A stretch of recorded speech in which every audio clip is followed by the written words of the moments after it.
안녕하세요. 저는 33, 아직 미혼이자 직장인입니다. 아직 결혼 생각은 없고요. 친정 부모님과 같은 집에서 삽니다.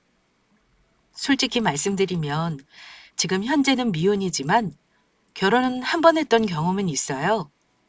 하지만 혼인신고는 안 했으니 법적으로는 한 번도 결혼한 적 없는 싱글인 셈입니다. 결혼 전에 파혼했다면 가장 좋았을 텐데 불행히도 저는 그러지 못했어요. 결혼해 살다가 갈라섰습니다. 그 인간과 결혼하기 전 연애는 1년 정도 했고 저에게 대부분 다 맞춰주는 거 보면서 결혼해서도 저한테 잘할 사람이라고 철석같이 믿었습니다. 다만 시가족 형편이 넉넉하지 않은 게 문제여서 최대한 간소하게 결혼했습니다. 결혼을 간소하게 하는 건 저는 아무렇지도 않았어요. 결혼하고 나서 이후의 삶이 중요한 거지 굳이 허례허식에 돈을 쓰고 싶지는 않았습니다. 마침 코로나 때문에 결혼식을 축소하는 추세이기도 했고요. 그 덕분에 그야말로 스몰 웨딩으로 결혼했습니다. 결혼할 때 우여곡절이 아예 없다면 거짓말이지만 적어도 결혼 전에는 시가 식구들이 저를 괴롭히는 일은 없었어요. 그런데 결혼하고 나서 제 예상과 너무나 다른 생활이 펼쳐지더라고요. 제가 왜 혼인신고도 하지 않고 초고속으로 갈라서게 되었는지 이유를 알게 되면 다들 놀라실 겁니다. 사실 남편과 저는 같은 직장에서 만났습니다. 같은 부서는 아니었는데 그 사람이 저를 보고 소개해달라고 같은 부서 직원을 졸랐다고 해요. 같은 회사 사람이라는 게 부담스러워 몇 번을 마다했는데 남편이 끈질기게 졸랐는지 우연을 가장한 식사 자리에서 몇 번 만나게 됐고 순전히 저보다는 남편 쪽이 저를 좋아해서 사귀고 결혼까지 하게 되었습니다. 결혼 전 남편과 교제할 때 여러 번 물어본 적이 있었습니다. 도대체 나를 몇 번 보고 뭐가 좋아서 그렇게 적극적으로 대시를 했는지가 궁금했거든요. 자기는 내가 어디가 마음에 들어서 결혼까지 결심한 거야? 솔직히 내가 나이가 어린 것도 아니고 미모가 빼어난 것도 아닌데 말이야. 자꾸 첫눈에 반했다는 말만 하니까 너무 웃겨서 그래. 첫눈에 반하는 게 왜? 나는 너 보자마자 결혼할 것 같은 느낌이 들었어. 내 눈에는 우리 회사에서 네가 제일 예쁜걸? 뭐야, 그런 게 어딨어. 꼭 거짓말 같다. 우리 사무실에도 나보다 예쁜 아가씨들이 수두룩 빽빽한걸? 그러니까 이걸 제 눈에 안경이라고 하는 거야. 첫눈에 반했다느니, 저를 만나게 해달라고 같은 부서 직원을 엄청 졸랐다느니 하도 말을 많이 하길래 저를 어지간히 좋아했는가 보다 생각했는데요. 사실 남편이 저한테 적극적으로 대시하기 전에도 몇 번 다른 남자가 저에게 들이댔던 일이 있긴 했습니다.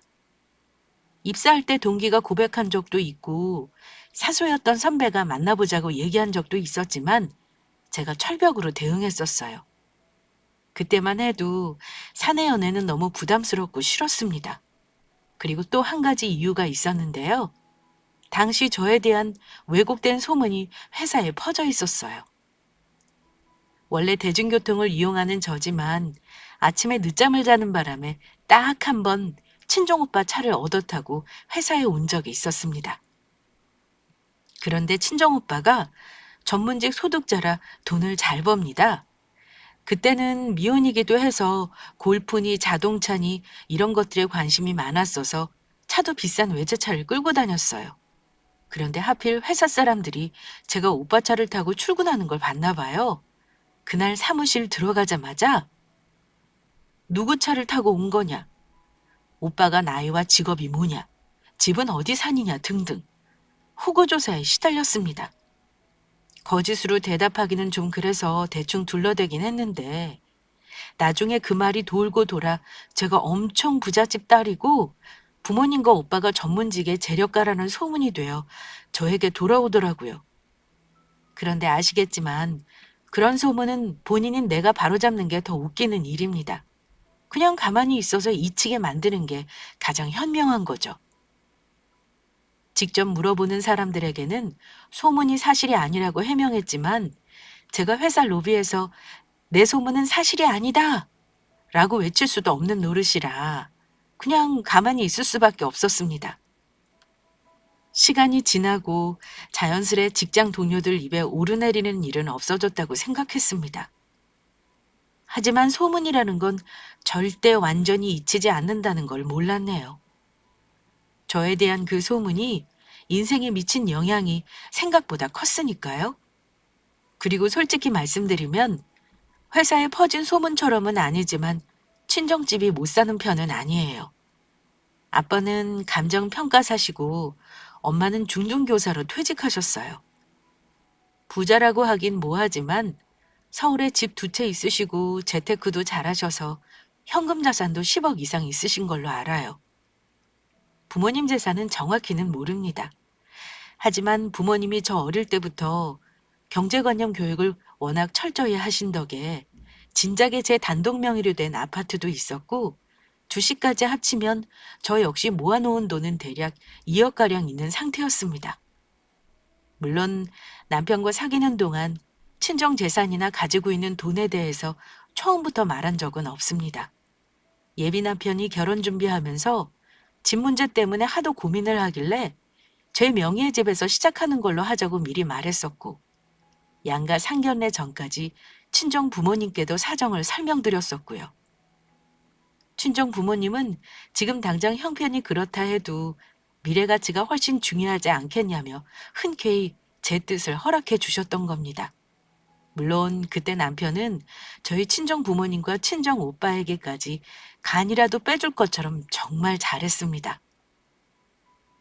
결혼을 간소하게 했지만 살림은 빵빵하게 마련하고 싶은 욕심은 있었어요. 여자라면 처음 마련하는 살림 욕심내는 건 당연한 거라고 생각해요. 그런데 남편은 처음부터 좋은 걸로 하는 게 큰 의미가 있냐면서 무조건 싼 물건만 고집했습니다. 결혼 전까지 크게 의견 차이는 없었는데 그때는 조금 서운하다는 생각이 들어서 다투기는 했어요. 그래도 처음 마련할 때 좋은 거 하면 10년 넘게 쓸 수 있는 거잖아. 싼 게 비지떡이라는 말이 괜히 있는 거 아니야. 시집간 친구들도 그러더라. 살면서 막상 비싼 거 사는 게 쉽지 않대.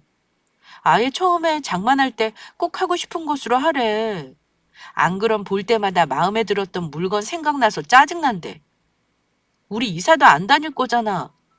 처음 살 때 내 맘에 드는 거 사면 안 돼? 그런 말이 어딨어.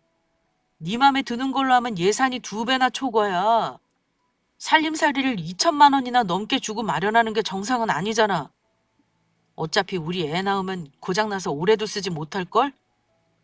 결혼해서 열심히 돈 모으고 나중에 진짜 좋은 걸로 사자. 우리 엄마도 그러시더라. 애 키우면서 좋은 물건 쓰는 거 아니라고.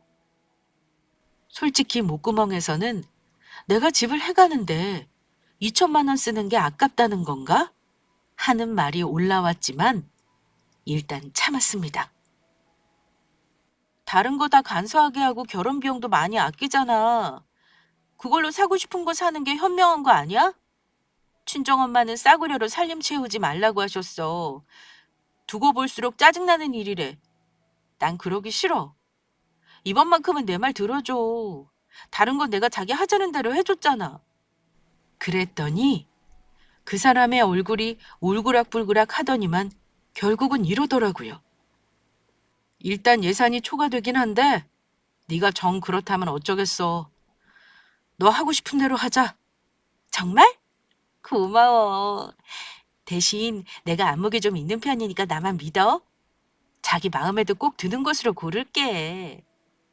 결국 제 의견을 들어줘서 예비 남편이 혼수장만은 했는데요. 그때까지도 저는 예비 남편이 도대체 결혼 비용을 얼마나 가지고 있었는지 정확히 몰랐습니다.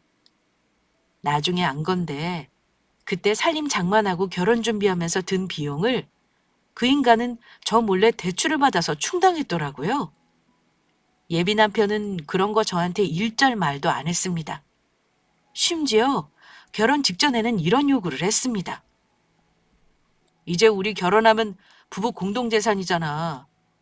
자기가 그럴 리는 없겠지만 혹시 나 몰래 대출 있거나 하진 않지?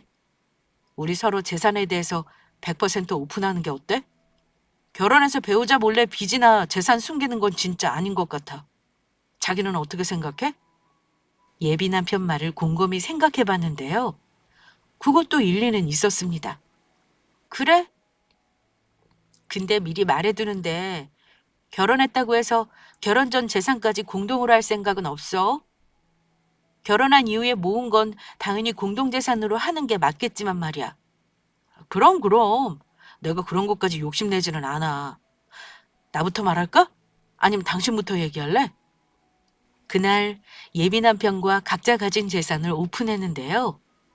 결론부터 말씀드리면 솔직한 사람은 저뿐이었고 그 인간은 저에게 끝까지 거짓말을 늘어놓았습니다.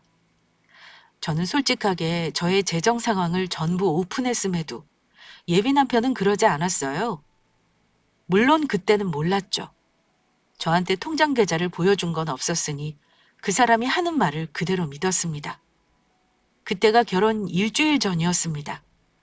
만약 예비 남편이 거짓말을 하지 않고 본인 재정 상태를 다 오픈했다면 글쎄요. 아마 파혼으로 끝났을 수도 있었을 것 같습니다.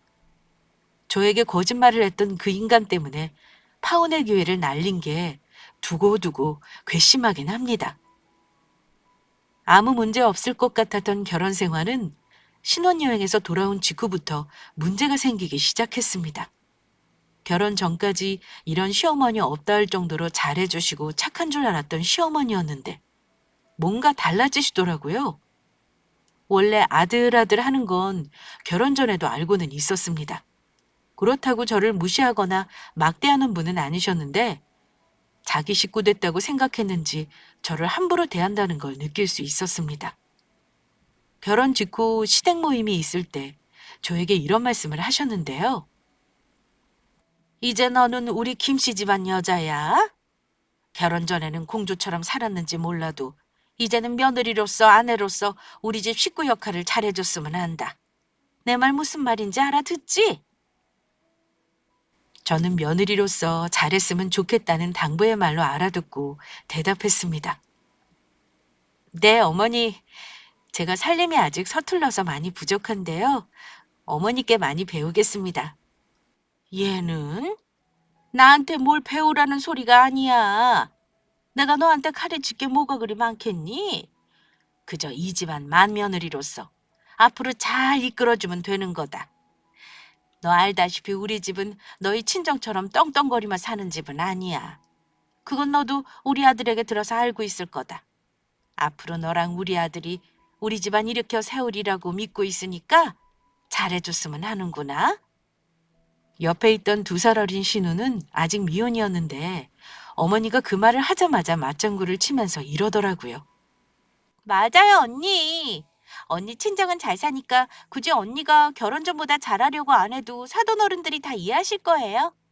당분간 우리 집 자주 와서 같이 밥도 먹고 분위기도 익히고 하는 게 좋겠어요.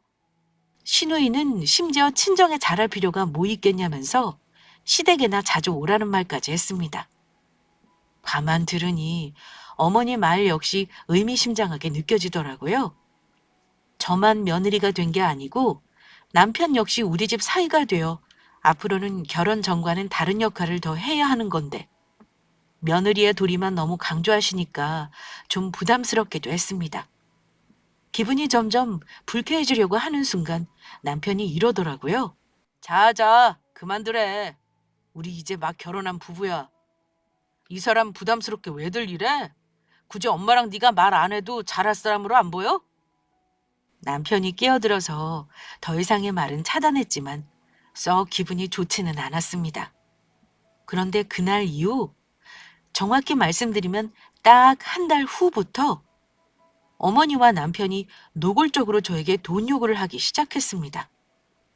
저는 모든 게 짜인 게임판이라는 걸 꿈에도 모르고 왜 내가 결혼하자마자 모든 상황이 내 돈을 시댁에 보태줘야 하는 쪽으로 흘러가는지 모르겠다는 생각을 했는데요.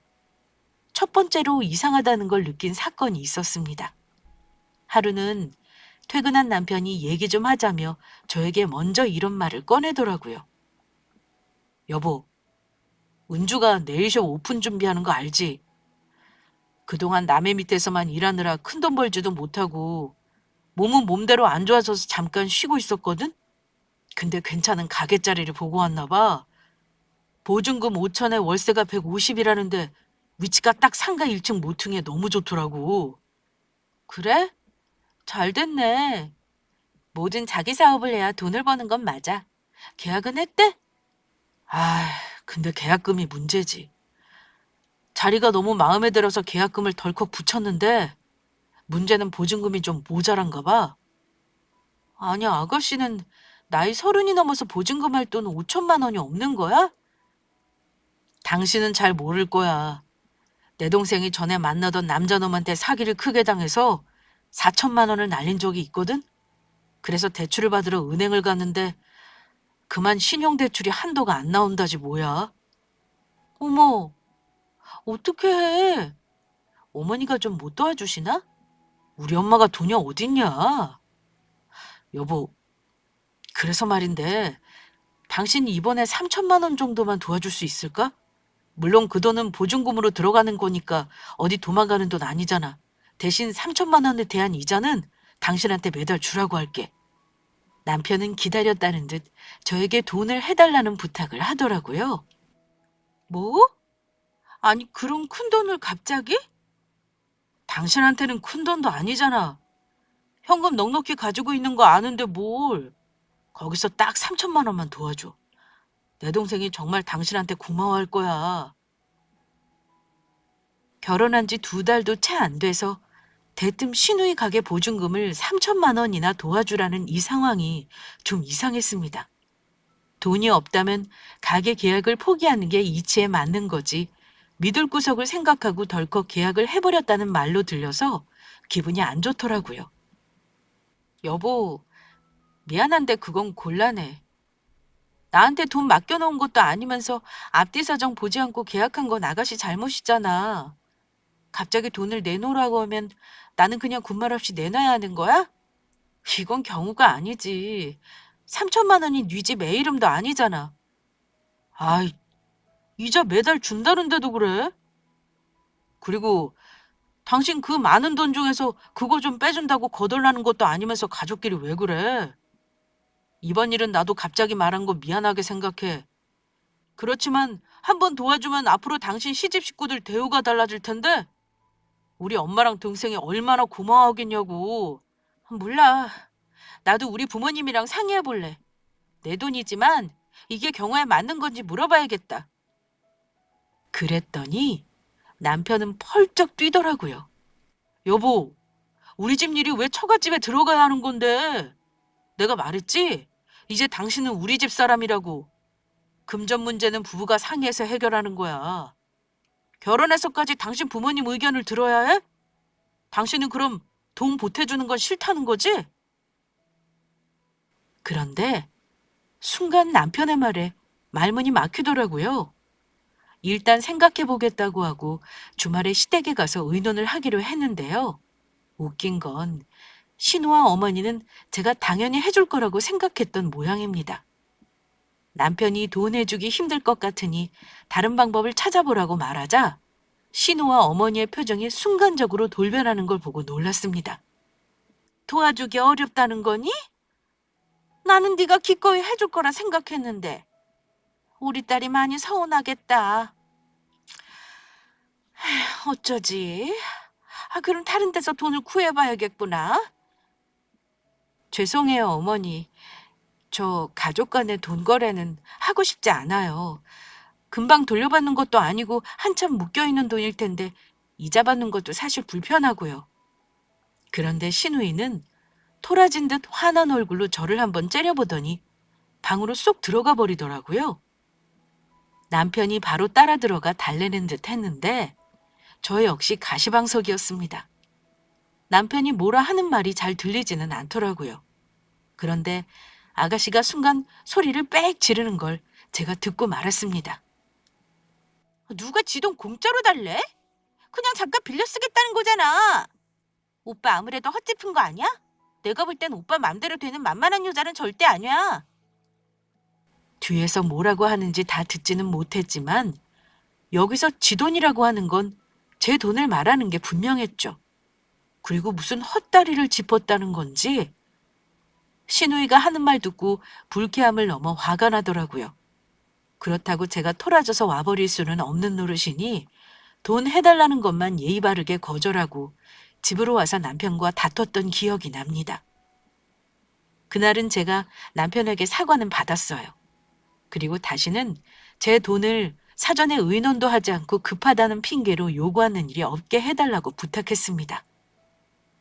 하지만 그런 부탁이 무색하게도 그 일이 있고 나서 어머니는 점점 더 노골적으로 저에게 많은 걸 요구하셨습니다. 그즈음 제가 다른 회사로 이직을 했는데 너무 운이 좋게도 예전보다 많은 연봉을 받는 조건으로 일하게 되었어요. 남편은 자랑하듯이 어머니에게 제가 돈도 많이 벌고 부자인 데다 능력이 더 좋다고 말했는데 어머니는 이상하게 기쁜 얼굴이 아니었습니다.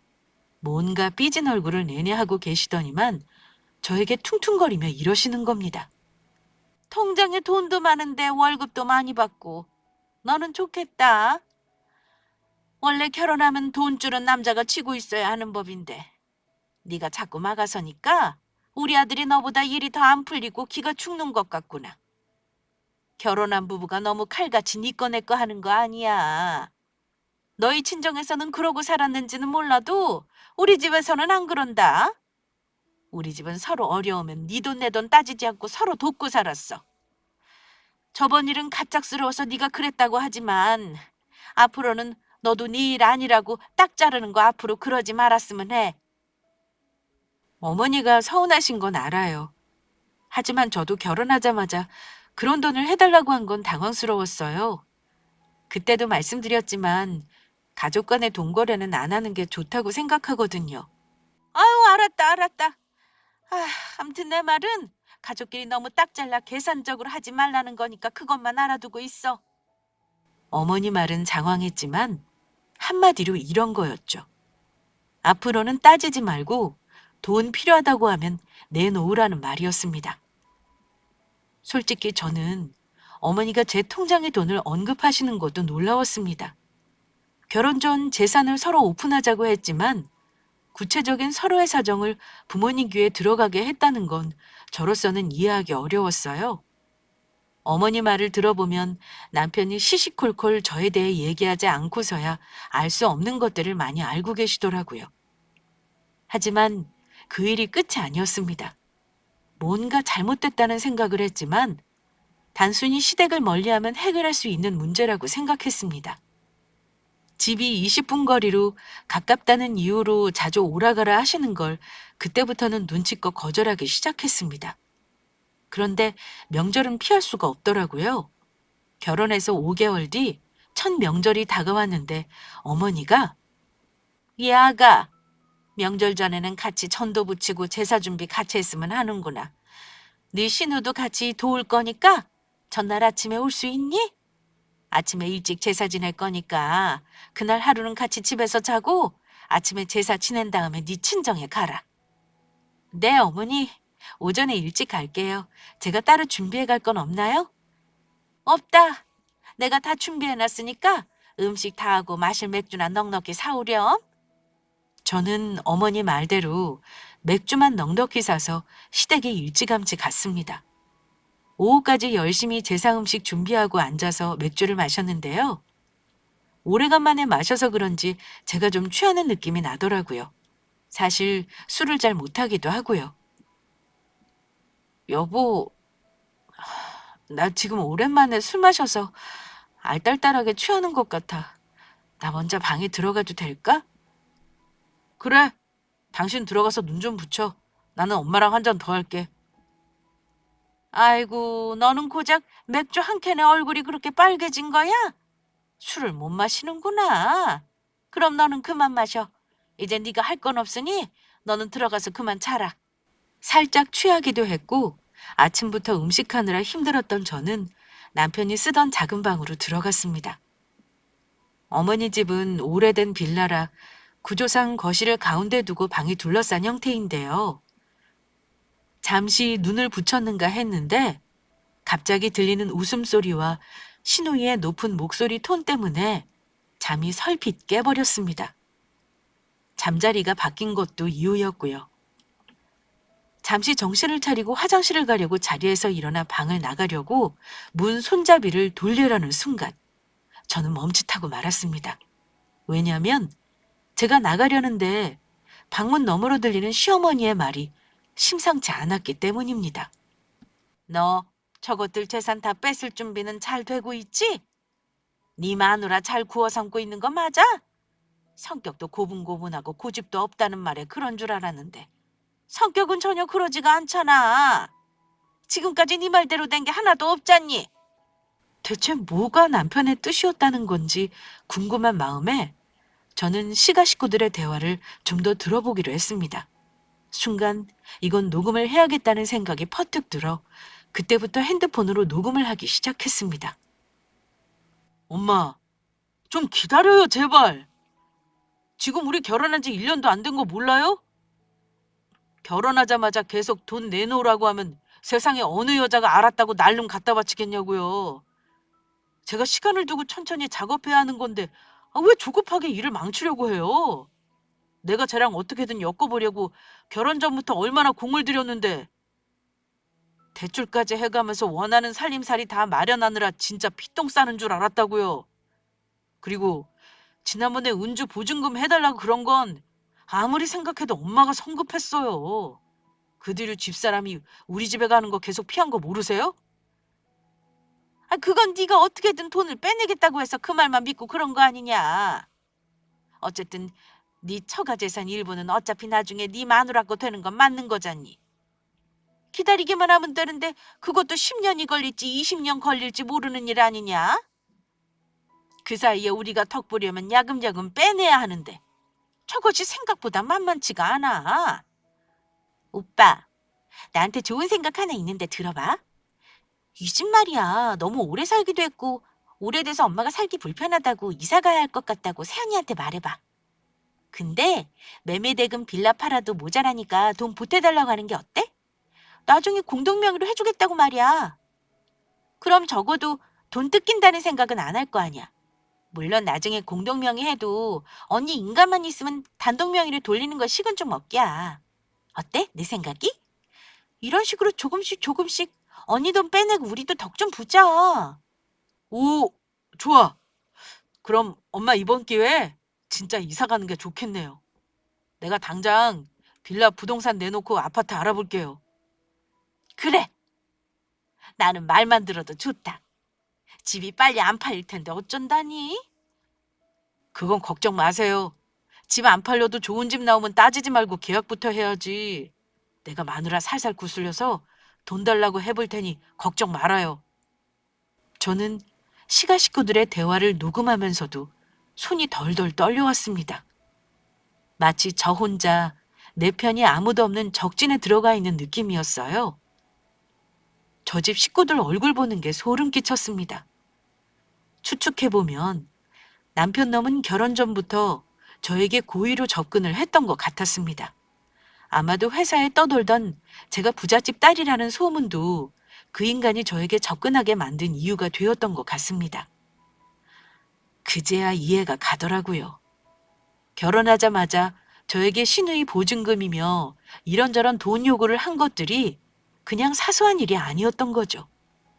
그 집 식구들은 전부 한 통속으로 저의 재산만 빼갈 생각을 하고 있었던 겁니다.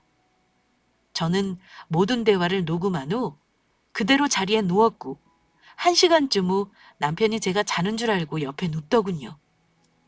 이내 코를 골며 잠이 들었지만 저는 밤새 한숨도 자지 못했습니다. 다음 날 저는 어머니가 시키는 대로 제사를 지내고 뒷정리를 한 후 친정으로 왔습니다. 차마 부모님께는 말이 안 나오더라고요. 내가 뭘 어떻게 할 수 있을까 방법을 찾으려고 했지만 어찌해야 할지 뾰족한 수가 떠오르지 않았습니다. 그런데 문득 눈에는 눈, 이에는 이라는 말이 떠오르더군요. 남편과 시가 식구들의 추악한 속내를 알았으니 바로 결혼 생활 정리할 수 있는 거지만 이대로 저만 당하고 있는 건 너무 억울했습니다. 그래서 저도 그들에게 똑같이 갚아줘야겠다고 결심했습니다. 저는 남편에게 별다른 티를 내지 않고 생활했습니다. 시댁에 가자고 하면 군말 없이 갔어요. 물론 그 집 식구들은 몰랐겠지만 그때부터 모든 대화들은 녹음해서 남겼습니다. 그리고 기회를 잡기 위해 기다렸어요. 그 집 식구들은 참을성이 많은 사람들이 아니기 때문에 분명 빠른 시일 내에 어머니 집 얘기를 할 거라고 믿었습니다. 아니나 다를까 한 달도 지나지 않아 남편이 저에게 할 말이 있다며 분위기를 잡더군요. 지난번처럼 얘기 좀 하자는 말에 저는 모른 척 응했습니다. 또 무슨 말인데 그렇게 분위기를 잡아? 내가 들어줄 수 있는 것만 해줄 테니까 말해봐. 너한테는 진짜 미안한 말인데 이번에는 꼭 좀 네 도움이 필요해서 그래. 엄마 집 문제거든. 너도 봤지만 엄마 사는 집 노인 살기는 너무 환경이 안 좋아. 배관도 너무 오래됐고 무엇보다 엘리베이터가 없으니 엄마가 너무 힘드시대. 그래서 이번 기회에 집을 팔고 이사 가게 해드리고 싶어. 음, 그렇긴 하지. 어머니가 나이 더 들면 오르내리기 힘드실 것 같긴 해. 사실은 엄마가 봐둔 집이 있으시대. 집값이 조금 비싸긴 해도 나중에 떨어지진 않을 테니까 그 집을 사놓고 싶거든. 근데 돈이 없다 이거지? 빌라가 내놓는다고 빨리 팔리는 것도 아닐 테니 말이야? 맞아. 당신 역시 눈치가 빨라서 내 말을 잘 알아듣네. 이번에 도와주면 아파트 명의 당신이랑 어머니 공동 명의로 해줄게. 그럼 당신이 손해보는 거 없잖아. 그래? 나쁘지는 않네. 내 명의로 한다니까 마음도 놓이고. 얼마 정도 도와주면 되는 거야? 그게 좀 많아. 아파트가 4억 정도 하더라고. 당신이 2억 정도만 보태줄 수 있어? 어쩜. 제가 가지고 있는 현금 자산을 딱 맞춰서 말하는지 기가 막혔지만 모른 척하고 저는 진행하라고 했습니다. 좋아. 대신 지금 말한 공동명의로 해주겠다는 약속 지켜. 근데 빌라가 팔리고 나서 잔금 날짜 맞춰 계약하는 게 낫지 않아? 덜컥 계약했다가 나중에 계약금 못 돌려받으면 어쩌려고 그래? 괜찮아. 그 집 놓치면 안 돼. 일단 계약해놓고 잔금 날까지 무조건 팔아봐야지. 시세보다 싸게 내놓으면 금방 팔리니 걱정 마. 제가 돈을 보태주겠다는 말은 득달같이 시어머니 귀로 들어가더군요. 다음날 시어머니가 바로 전화가 와서는 공지사를 하더라고요. 네가 이제는 진짜 우리 식구 되기로 마음먹었구나. 진작에 이렇게 해줬으면 얼마나 좋으니. 암튼 네 덕에 이제는 나도 좋은 집에 한번 살아볼 수가 있겠구나. 고맙다 고마워. 네, 어머니가 좋아하시니 저도 좋네요. 이제 어머니 빌라만 빨리 팔리면 되겠어요? 내가 부동산에 3천만 원 싸게 내놓을 테니 빨리 팔아달라고 했어. 아마 금방 팔릴 거다. 남편과 시어머니 시누이는 그날 이후 연신 싱글벙글이었고 저에게도 인위적이라 할 정도로 너무 심하게 잘해주더라고요. 하지만 신나 보이는 시가 식구들과 달리 저는 속으로 칼을 갈고 있었습니다. 잔금 치르는 날 크게 한 방 먹일 것만 기다리고 있었어요. 그날 이후 저는 남편 모르게 갈라설 준비를 하기 시작했습니다. 어머니 말대로 시세보다 싸게 내놓은 집은 2달도 안 되어 팔렸습니다. 어머니 이사 날짜는 한 달 후였는데 시간은 금방 흐르더군요. 어머니는 이사하는 게 신나서 집에 있는 오래된 물건은 다 버리고 새 물건으로 사겠다고 하시더라고요. 마침내 어머니가 아파트로 입주하는 날이 다가왔는데요. 어머니 이사 전날 남편이 몇 번이고 확인하는 겁니다. 여보, 내일 잔금 치르는 거 알지? 부동산에서 전주인하고 만나기로 했어. 당신 미리 돈 빼놓는 거 잊지 마. 금액 크니까 이체 한도도 풀어놓는 게 좋을 거야. 내일 나랑 같이 부동산 갈 거지? 여보. 미안한데 같이는 못 갈 것 같아. 내일 오전에 급한 일이 있거든? 시간 알려주면 바로 부동산으로 갈게. 그럼 12시까지 와. 잔금 치러야 이삿짐 넣을 수 있어. 최대한 빨리 와줘. 알았어. 드디어 내일이구나. 내일은 당신 식구들이 인생에서 절대 못 잊을 날이 되겠네? 그렇지 뭐. 어머니랑 운주가 엄청 기대하고 있어. 이게 다 당신이 도와줘서 가능한 거지. 정말 고맙다. 저는 남편의 고맙다는 말에 씁쓸하게 웃었을 뿐 아무런 대답도 하지 않았습니다. 어머니는 아침 일찍 새로 들어오는 집주인을 위해 짐을 빼는 것 같더라고요. 남편이 이사를 돕느라 시댁에 가 있었고 저는 그날 아침 일찍 친정으로 왔어요. 그리고 부모님께 모든 사실을 말씀드렸습니다. 오늘이 아마 그 인간 가족과 보는 마지막 날이 될 거라고요. 부모님은 제 말을 듣고 처음에는 믿으려 하지 않으시더라고요. 하지만 제가 녹음된 걸 들려드리고 나서는 굉장히 노하셨습니다. 얼마 후 부동산에서 보기로 한 시간을 5분 넘기자 남편에게 전화가 왔더라고요. 당신 뭐해? 오늘 12시에 잔금이잖아. 빨리 와. 지금 다들 당신만 기다리고 있어. 남편이 하는 말을 듣고 저는 그동안 참았던 말을 꺼냈습니다. 잔금? 글쎄, 내 돈으로 왜 당신 어머니 집 잔금을 치러야 하는 건지 모르겠네. 나 마음이 바뀌었어. 그 돈 못 보태줄 것 같아. 그랬더니 전화기 너머에서 난리가 난 것 같더라고요. 당신 미쳤어? 갑자기 왜 이러는 거야? 지금 당신이 돈 안 주겠다고 하면 우리 어머니는 어쩌라고? 이미 빌라 잔금도 다 받았고 당신이 돈을 줘야 아파트 키를 받지. 당신 웃긴다. 내가 돈 안 주면 이사 못해? 지금이라도 은행 달려가서 대출을 받던가. 내가 싫다는데 당신 무슨 강도니? 왜 이렇게 당당하게 내놓으라는 건데? 여보, 당신이 왜 갑자기 이러는지 모르겠지만 내가 전에 말했잖아. 당신 명의 해주겠다고. 당신 돈 허공에 날리는 거 아니고 나중에 집 팔면 다 받을 수 있는 거니까 걱정 말라니까. 글쎄, 나는 당신이 하는 말 못 믿겠는데? 내가 갑자기 이러는 거라고? 아니, 나는 그동안 모든 걸 알고도 꾹 참고 기회를 보고 있었어. 당신의 식구들이 나 속이고 이용해 먹은 거 나 다 알아. 근데 내 기분 한번 느껴보라고 똑같이 돌려주는 거야.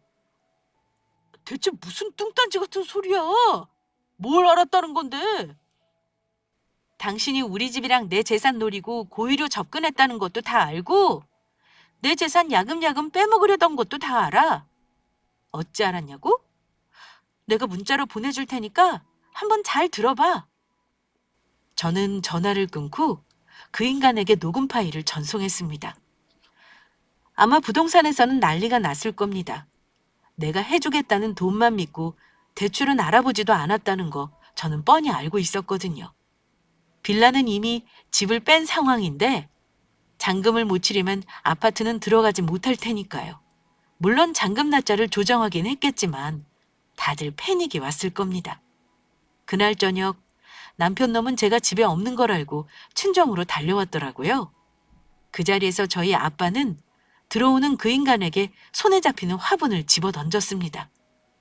옷에 흙이 묻은 채 서 있던 남편 놈은 일단 무릎부터 꿇었지만 엄마와 아빠는 냉담하셨어요. 자네가 우리 집에 무슨 짓을 한 줄 알아? 자네 말 들을 것도 없어. 당장 우리 딸 집에서 짐 싸서 나가. 딱 사흘 주겠네. 그 안에 안 나가면 강제로 쫓겨날 줄 알아. 장인어른, 오늘 어머니 이삿날이었는데 잔금 못 치르는 바람에 짐은 전부 창고에 보관하고 갈 곳이 없으세요. 잔금은 제가 어떻게든 대출 받을 겁니다. 제발 그때까지만 어머니가 저희 집에 계시면 안 될까요? 자네는 도대체 천지분간이 안 가는 건가? 우리 딸한테 미안하다는 말부터 해야 하는 거 아니냔 말이야. 이런 상황에서 우리 딸 집에 어머니랑 같이 있겠다는 말이 나와? 그 말 듣는데 뻔뻔한 것도 정도껏이어야지. 너무 기가 막히더라고요. 아빠 역시 어이가 없으신지 뒷목만 잡고 계셨습니다. 그건 당신 사정이야. 내 집에 당신네 식구들 있는 거 싫으니까 절대 올 생각하지 마. 딱 사흘이야. 그 안에 나가. 당신이랑 나 아직 법적 부부 아닌 거 알지? 혼인신고도 안 했는데 남남이지. 내 집에서 안 나가면 주거침입으로 경찰 부를 거야. 알겠어? 천만다행으로 우리 부부는 혼인신고를 안 한 상태였습니다. 물론 시어머니는 모르셨겠지만요. 남편은 친정집에서 울상으로 쫓겨났습니다.